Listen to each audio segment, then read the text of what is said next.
اچھا، یہ ہمارے شاہ نواز بھائی نے سوال پوچھا ہے. سوال کیا، انہوں نے خواب کی تعبیر پوچھی ہے. دیکھیں، پہلے میں ایک بات عرض کر دوں آپ حضرات کی خدمت میں کہ خواب جو ہیں وہ 3 قسم کے ہوتے ہیں. انشاءاللہ کسی رمضان میں کسی دن اس پہ پروگرام کریں گے مستقل طور پر.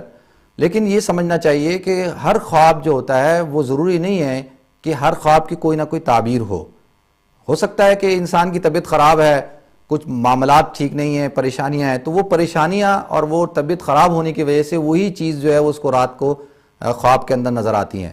لیکن کچھ خواب ایسے ہوتے ہیں جو مبشرات صالحات ہوتے ہیں. اللہ کے رسول صلی اللہ علیہ وسلم نے فرمایا کہ لم یبقى من النبوتی، کہ نبوت میں سے اب کوئی چیز باقی نہیں رہی الا مبشرات، کہ صرف مبشرات. صحابہ نے پوچھا یا رسول اللہ مبشرات کیا ہیں؟ آپ نے فرمایا الرؤیا صالحہ، اچھے خواب، نیک خواب، یہ رؤیا صالحہ ہیں. میرے بھائی شاہ نواز فرماتے ہیں کہ جی انہوں نے خواب دیکھا جس کے اندر وہ قبر کو دیکھ رہے ہیں اور ان کو جو ہے وہ گھبراہٹ ہو رہی ہے. تو شاہ نواز بھائی پریشانی کی بات نہیں ہے، اللہ رب العزت آپ کی عمر کو انشاءاللہ طویل فرمائیں گے. آپ جو ہے صرف جو ہے صدقہ دیتے رہیں زیادہ سے زیادہ، اور اپنے آپ کی جو ہے توجہ جو ہے وہ عبادات کی طرف اور جو ہے اللہ رب العزت کو راضی کرنے کی طرف لگائیں. انشاءاللہ اس خواب کے اندر کوئی ایسی پریشانی کی بات نہیں ہے. اس میں یہی اس طرف اشارہ ہے آپ کو کہ اللہ رب العزت جو ہے وہ آپ کی عمر کو جو ہے وہ طویل فرمائیں گے. امید کرتے ہیں جی آپ کے اس سوال کا جواب ہو گیا. دوسری کال لیتے ہیں. ہیلو، السلام علیکم. السلام علیکم بھائی. وعلیکم السلام. جی میری بہن، مجھے آپ سے ایک سوال پوچھنا تھا. جی یہ روزے سے متعلق نہیں ہے، لیکن یہ سوال بہت عرصے سے میرے ذہن میں تھا اور میں آپ سے پوچھنا چاہ رہی تھی. جی پوچھیں. میں نے یہ پوچھنا تھا کہ یہ جو یہاں پہ اس ملک میں ہم رہتے ہیں تو اوبیسلی گھر آپ پوری پیمنٹ کے اوپر لے نہیں سکتے کیونکہ بہت ایکسپینسو ہیں. جی. اور جو موگیج لیتے ہیں اس کے بارے میں کیا اسلام کی کیا رائے ہے؟ حالانکہ اس کے اندر کہتے ہیں کہ انٹرسٹ اور سود انوالو ہوتا ہے. جی. تو اور کافی سارے ہمارے مسلمان بھائی بہنوں نے گھر بھی لیے ہوئے ہیں، لیکن اس کا مطلب یہ بھی نہیں کہ وہ مطلب ٹھیک بات ہے. یا میں بس پوچھنا چاہ رہی تھی کہ یہاں پہ گھر لیا جا سکتا ہے اس ملک کے اندر، اور موگیج کیا لی جا سکتی ہے یا اس کے اندر کوئی ٹھیک ہے. اور کوئی سوال ہے آپ کا؟ نہیں بھائی، بس بہت شکریہ جی میری بہن آپ کی کال کرنے کا. Thank you very much. اچھا، میری بہن نے سوال پوچھا ہے کہ جی مورگیج سے متعلق. دیکھیں میری بہن، جو سود ہے اس کو عربی کے اندر ربا کہا جاتا ہے، انگلش کے اندر انٹرسٹ کہا جاتا ہے، اور اردو کے اندر اس کو سود کہا جاتا ہے. اس کو اگر ہم کوئی بھی نام دے دیں، چاہے وہ مورگیج دیں، ہائی فائنینس دیں، کوئی بھی نام دیں، مارک اپ دیں، یہ ساری سود کی زمرے میں آتے ہیں. اب آپ نے سوال پوچھا ہے کہ گھر جو ہے وہ مورگیج پہ لیا جا سکتا ہے نہیں لیا جا سکتا. دیکھیں، اگر تو کوئی شخص ایسی سچویشن میں ہے، ایسی پوزیشن میں ہے، اس کے اوپر حالت اضطراری ہے کہ اب اس کے پاس رہائش کے لیے کوئی سہولت موجود نہیں ہے، کوئی راستہ موجود نہیں ہے، وہ بغیر انٹرسٹ پہ لیے ہوئے گھر لیے ہوئے اس کی رہائش وہ اختیار نہیں کر سکتا، تو اس کو کہتے ہیں عربی کے اندر حالت اضطراری. تو حالت اضطراری کے اندر مفتی حضرات اس بات کا فتویٰ دیتے ہیں کہ ایک گھر جو ہے گناہ سمجھتے ہوئے، حالت اضطراری میں گناہ سمجھتے ہوئے جو ہے وہ ایک گھر جو ہے وہ مورگیج پہ لیا جا سکتا ہے جو اپنی پرسنل رہائش کے لیے ہو. لیکن اگر اس کے پاس کوئی اور نعم البدل ہے کہ اگر وہ کرائے پہ رہ سکتا ہے، اگر جو ہے اس ملک کے اندر جیسے اگر آپ کرایہ افورڈ نہیں کر سکتے، کونسل آپ کو کرایہ بھی دیتی ہے، اگر آپ کے پاس رہائش نہیں ہے تو کونسل آپ کو جو ہے وہ رہائش بھی پرووائڈ کرتی ہے، تو اس ملک میں حالت اضطراری نہیں ہے. لیکن بعض مفتی حضرات پھر بھی فتویٰ دیتے ہیں کہ ایک گھر جو ہے وہ رہائش کے لیے لیا جا سکتا ہے، لیکن شرط یہ ہے کہ اس کو جو ہے وہ گناہ سمجھیں. یہ نہ سمجھیں کہ جی یہ اب حلال ہو گیا ہے اور اس کی پھر ریزن اور دلائل دینا شروع کر دیں، لاجک دینا شروع کر دیں. دیکھیں، قرآن نے صاف طور پر سود کو حرام کیا ہے. ہم مسلمان ہیں، انشاءاللہ اللہ رب العزت سے ہم مانگتے جائیں گے، توبہ کرتے جائیں گے، اللہ رب العزت جو ہے ہمیں معاف کر دیں گے. ناظرین، ایک مختصر سے بریک کی طرف جاتے ہیں، انشاءاللہ بریک کے بعد پھر حاضر ہوں گے.